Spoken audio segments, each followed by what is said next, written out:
आपको समझाऊंगी जिन्होंने अनादर किया और अपने लाइफ में से ब्लेसिंग्स को खोया।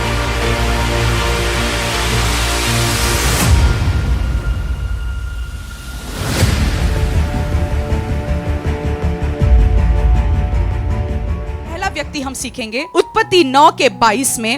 हम जानते हैं जब नूह उस महाप्रलय में से निकल के आया और एक दिन नूह दाखमधु पी के मतवाला हो गया और अपने तंबू में जाके वो लेट गया और बाइबल कहती है कि वो नंगा था।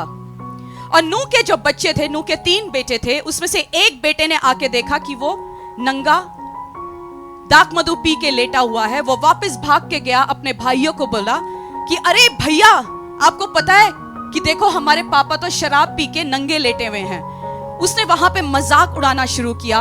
और दूसरे जो 2 भाइयां थे उन्होंने क्या किया, एक कपड़ा लेके आए और पापा को देखा भी नहीं कि वो नंगे हैं, वो उल्टा गए कपड़ा लेके, अपने पापा के ऊपर कपड़े को बिछाया और वापस आ गए। और जब नूह अपने कॉन्शियस में उस मतवालेपन से बाहर निकला, जब नूह को पता चला कि उसके एक बेटे ने ऐसा कार्य किया, उसने बेटे को बुलाया और उसको श्रापित किया। और बाकी दोनों बेटे जिसने उसके ऊपर कपड़े को डाला उनको आशीष दिया। सैरा और हाजिरा के बारे में आप जानते हैं? कितने लोग जानते हैं कि क्या हुआ उनके साथ? हम जानते हैं कि सैरा क्या थी? बांझ थी। तो सैरा ने अपने हस्बैंड को क्या बोला? अब्राम को बोला कि जा, तू मेरी जो दासी है, मेरी दासी के साथ सो जा, क्योंकि मैं तो बांझ हूं, कम से कम मेरी दासी के साथ जब तू सोएगा तो एक बच्चा उत्पन्न करेगा और तू वो बच्चा मुझे दे देगा। अब बाइबल बताती है कि जब अब्राम ने वो कार्यों को किया और जब हाजिरा गर्भवती हो गई, तो वह सैरे को तुच्छ जानने लगी। अब्राम ने सारा से कहा, देख तेरी दासी तेरे वश में है, जैसा तुझे भला लगे वैसे ही उसके साथ कर। तब सैरे उसको दुख देने लगी और वह उसके सामने से भाग गई। जब हाजिरा के जीवन में भी अनादर आया तो क्या हुआ? डिसरेस्पेक्ट जब आया, उसने अपने बॉस को डिसरेस्पेक्ट दिखाया, उसको वहां से निकलना पड़ा। उसको जो फेवर मिलता था, जो ब्लेसिंग मिलता था सैरे की ओर से, वो ब्लेसिंग और वो फेवर बंद हो गया। जो तीसरा व्यक्ति हम देखेंगे, हम सब जानते हैं उसके बारे में, काफी प्रीचिंग हमने सुना, हारून और मरियम के बारे में। कितने लोग जानते हैं हारून और मरियम के बारे में? गिनतियों की पुस्तक 12:1। मूसा ने एक कुशी स्त्री के साथ विवाह कर लिया, इसलिए मरियम और हारून उसकी उस विवाहित कुशी स्त्री के कारण उसकी निंदा करने लगे। उन्होंने कहा, क्या यहोवा ने केवल मूसा ही के साथ बातें की है? यह पढ़ने से पहले आपको जानना यह जरूरी है, मूसा कौन था? मूसा कौन था?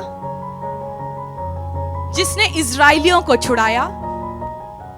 वो लाल समुद्र को, मूसा के द्वारा परमेश्वर ने बड़े बड़े कार्यों को किया, लाल समुद्र को 2 भागा किया। और उसी टाइम परमेश्वर ने अपने वचन को भेजा और बोला, तू वर्शिप लीडर मरियम इधर आ जा, तू आरोन, तू असिस्टेंट पास्टर बोलता है अपने आप को, तू भी आ जा।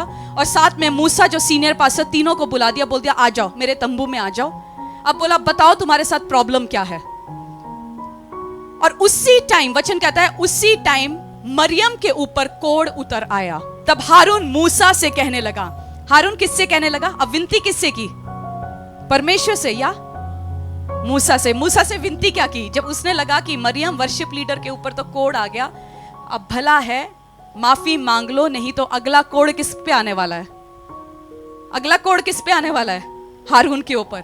हारून ने तुरंत बोल दिया, हे मेरे प्रभु, हम दोनों ने जो मूर्खता की है, वरन पाप भी किया, यह पाप हम पर न लगने दे और मरियम को उस मरे हुए में के समान न रहने दे, जिसकी देह अपनी मां के पेट से निकलती ही अधगली हो। अतः मूसा ने यह कहकर यहोवा की ओर दोहाई दी, हे ईश्वर कृपा कर और उसको चंगा कर। और यहोवा ने मूसा से कहा, यदि उसका पिता उसके मुंह पर थूक दे तो क्या वह 7 दिन तक लज्जित न रहती?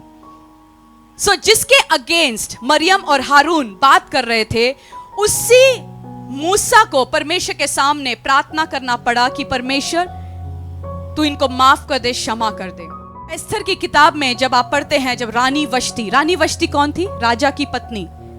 कितने लोग जानते हैं स्टोरी को? एस्थर की किताब में रानी वष्टी राजा की पत्नी, राजा ने अपने राजमहल में 7 दिन तक भोज को ऑर्गेनाइज किया, एक पार्टी ऑर्गेनाइज किया। 7 दिन पार्टी चल रहा था और उसमें बहुत सारे ऑफिशियल्स, राजा के मित्र आए, ऑफिशियल्स आए, अधिकारी लोग आए। और उस दिन राजा अपने ऑफिशियल्स को, अपने मित्रों को अपना राजमहल दिखा रहा था। उसने क्या क्या चीजों को जीता, उसके महल के महिमा के चीजों को दिखा रहा था, सुंदर सुंदर चीजों को दिखा रहा था। और तो सेवक को, राजा ने सेवक को बोला, जाओ रानी को बोलो कि राजा तुझे बुला रहे हैं और तू तैयार होके आ जा। सेवक गया रानी वष्टी के पास और बोला कि राजा तुझे बुला रहा है, आप तैयार होके आ जाइए। रानी वष्टी ने तुरंत बोला कि राजा को जाके बोल दो मैं नहीं आ रही। एक टाइम रानी वष्टी उसी राजा के सामने खड़ी होती थी। रानी वष्टी बनी कैसे? आप जानते हैं कि जब पुराने नियम के अनुसार जब रानी बनती थी, उस टाइम लड़कियों को तैयार किया जाता था, उनको ब्यूटी कोर्सेस किया जाता था और राजा के सामने खड़ा किया जाता था। राजा को जो पसंद आता था वो रानी बनती थी।